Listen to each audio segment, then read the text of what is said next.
नमस्कार, माझ्या यूट्यूब चॅनलमध्ये तुमचं खूप खूप स्वागत आहे। आजची आपली जी रेसिपी आहे ती आमरस आहे। चला तर मग आपण रेसिपीला सुरुवात करू। बघून तोंडाला पाणी सुटलं ना, यामुळे आता आपण आमरस बनवूया। इथे मी 1 किलो आंबे घेतलेले आहेत। 1 किलो 4च आंबे बसले, ते धुवून घेतलेत व्यवस्थित। आता अशा प्रकारे चारी साईडने आपल्याला ते आंबे जे आहेत ते दाबून घेतले। त्याच्यावरचं बघा पाहू शकता मी काढून घेतलेलं आहे। तुम्ही नखाच्या साहाय्याने किंवा चाकूने काढून घ्यायचे आहे।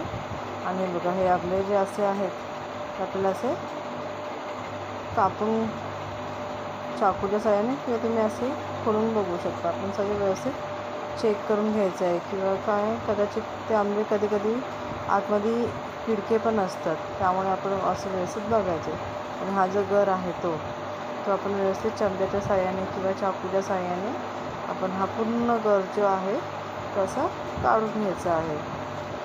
एक एक करून सगळे आंबे आपण जे आहेत असे व्यवस्थित असे गर त्याचा जो आहे आंब्याचा सालींचा आणि त्याचा कोळीचा गर तो आपल्याला व्यवस्थित असा काढून घ्यायचा आहे।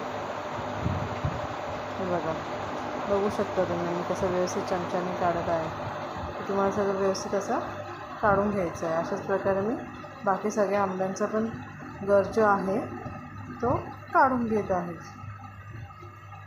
याचप्रमाणे तुम्हाला जर व्हिडिओ आवडला असेल तर प्लीज लाईक, शेअर, सबस्क्राईब करायला विसरू नका। तुम्ही कोणत्या पद्धतीने आमरस करता हे मला नक्की कळवा। हे बघा आता मी अशाच प्रकारे सगळे आंबे जे आहे ते गर काढून घेते। गर काढून घेतलेला आहे सगळ्या आंब्यांचा। हे बघा आता हे जे गर आहे तो मी मिक्सरच्या भांड्यात घेतलं आहे। त्यात मी 4 वाट्या साखर घेतलेली आहे। गोड तुम्ही तुमच्या आवडीप्रमाणे घेऊ शकता। आंबा जर गोड असेल तर साखरेची गरज पण लागत नाही, पण हा थोडासा आंबट आहे। ॲक्च्युली नवीनच आलेत ना बाजारात आंबे, एवढे पिकलेले नाही आहेत, पण मुलांचा हट्ट होता म्हणून आंबे आणलेत आणि आमरसाचा बेत आज केलेला आहे। मी इथे 4 वाट्या आमरस असं घेतलेलं आहे आणि आम्ही आता हा ज्युसरमध्ये फिरून देतो। हे बघा पाहू शकतो तुम्ही कसं यम्मी असं जस्ट टेक्स्चर आलेलं आहे आमरसला, बघा तुम्ही।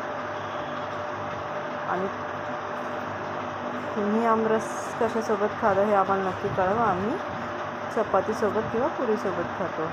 हे बघा यम्मी असं त्याच्यावर तूप टाकलेलं आहे मी। आमरसावर तूप टाकलं ना ते पचायला जरा बरं पडतं, म्हणून आमरस आणि तूप खायचं। थँक्यू। मग कसा वाटला आमरस तुम्हाला? तुम्ही पण एकदा रेसिपी नक्की ट्राय करून बघा।